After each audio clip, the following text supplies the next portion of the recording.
Thanks, Gary. Here with the President Emeritus, Doctor of Psychology, Alan Childs. You got me all flustered. We were laughing here, Gary, so much because we were talking about how much I don't know about basketball. It's great to have you here, obviously. Right. Faculty mentor for the basketball team. Great to have you. Your role, obviously, has been really with the young guys here. And we have a lot of young people on this team. So tell me about that and tell me about how maybe it's enhanced your role here. Right.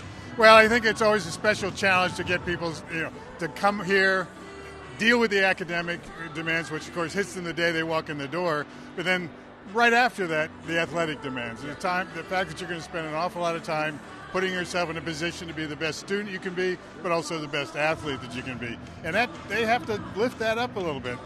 Even though they've gone to really good schools and been in good programs, this is a step higher.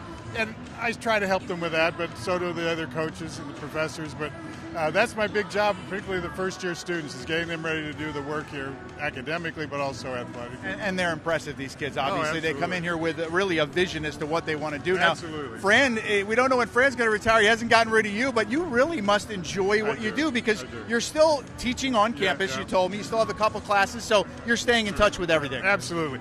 Yeah, I've been doing this 31 years. In fact, I predate Fran. The great trivia question is I'm the oldest and longest-serving member of the men's basketball team. I mean, in a sense, no, I love it. It completes me in a sense that it gives me this outlet. I've been involved in sports and athletics all my life, so were both of my sons.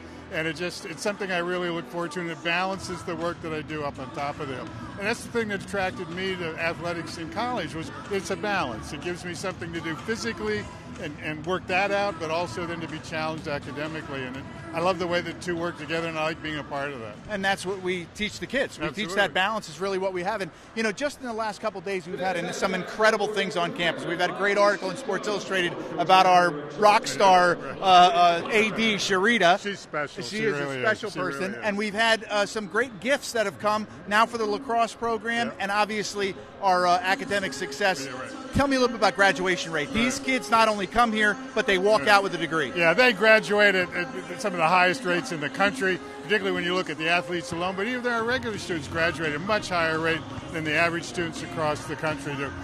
Again, I think we ask a lot of them. We pick people who we think can meet that challenge, and then we do everything we can to support them while we're here. And there are tough times. Trying to do this during times of COVID, they've been in a special demand. The faculty, staff, everyone has had to put in more than. You'd ask them, would you be doing this 10 years ago? And say, well, you're going to.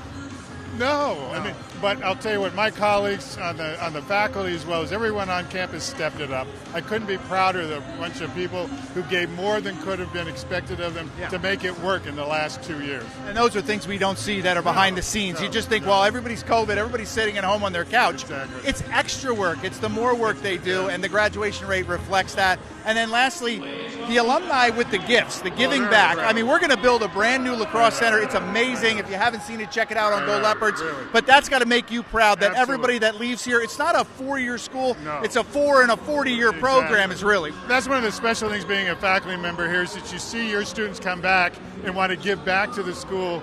And particularly when you can see them come back and you say, I remember you in class, and yet they're continuing to support the school, to give to the school both of their time, but also of their money. And that's really just all that you can ask. But they're here supporting. How many alumni do we have in the stands? I mean, it's incredible to look around and see people that have been coming here for 10, 15, 20 years, as long as I've been involved in the program. It's something really special. And the amazing thing for alums is your money and your time. It doesn't always have to be money, but if you can spend a little bit of time with the players, get to know them, you're going to find some outstanding people and some outstanding faculty. I would add a third, their wisdom. Yes. And they've come and brought in some special experiences they've had after graduation. So time, talent, and wisdom, and the reason Lafayette is who it is because of those kinds of things coming from our alums. Absolutely. Sells itself. This is the easiest halftime interview I ever do. I wish I would have got it right from the beginning. But Alan, thank you for making me former president.